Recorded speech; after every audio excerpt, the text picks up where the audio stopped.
तेल लावणे हा यात्रेचा पहिला दिवस मानला जातो।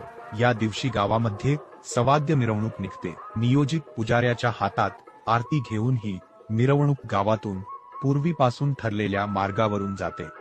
यावेळी गावातील इतर देवतांच्या मंदिरात जाऊन त्या देवतांना सद्गुरू नागनाथांच्या यात्रेसाठी उपस्थित राहण्यासाठी आमंत्रण दिले जाते। सद्गुरू नागनाथ हे मुख्य ग्रामदैवत असून त्यांच्या इच्छेने इतर देवता गावामध्ये वास करतात।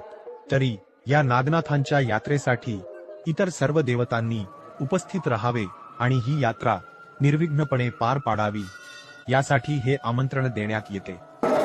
महाराष्ट्रातील धार्मिक परंपरांमध्ये अनेक उत्सव श्रद्धा आणि भक्तीचे प्रतीक म्हणून साजरे केले जातात। त्यापैकीच एक पवित्र आणि पारंपरिक उत्सव म्हणजे वडवाळ मोहोळ यात्रा। यात्रेची सुरुवात ही श्रीना तेल लावण्यापासून होते।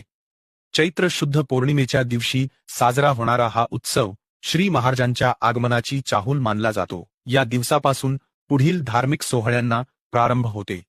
पौर्णिमेच्या दिवशी पहाटेच वडवाळ आणि मोहोळ येथील भाविक मंदिरात एकत्र जमतात। सूर्योदयाच्या साक्षीने अभंगांच्या गजरात संपूर्ण परिसर भक्तिमय वातावरणाने भरून जातो। भक्तांच्या उपस्थितीत श्रींना सुगंधी तेलाने तैलस्नान घालून अभिषेक केला जातो। देवाला